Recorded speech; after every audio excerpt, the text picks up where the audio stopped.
the mathematicians only are dealing with the structure of the reasoning, and they do not really care about what they're talking. They don't even need to know what they're talking about, or as they themselves say, or whether what they say is true. Now, I explain that. If you state the axioms, you say such and such is so, and such and such is so, and such is so, what then? Then the logic can be carried out without knowing what the such and such words mean.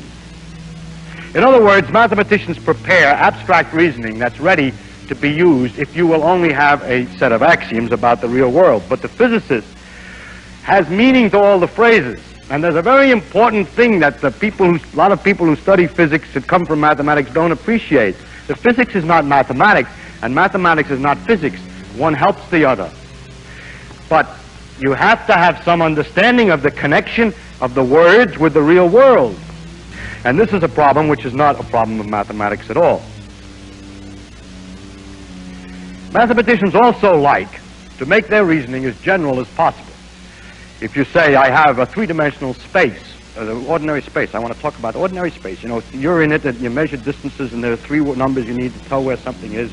You go breadth, width, and height. Three-dimensional space, and you begin to ask them about theorems. Then they say, now look, if you had a space of n dimensions, then here are the theorems. Well, I say, yeah, but I only want the case 3. Well, substitute n equals 3. And then it turns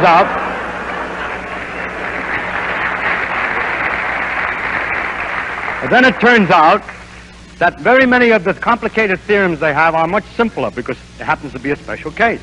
Now, the physicist is always interested in a special case. He's never interested in the general case. He's talking about something.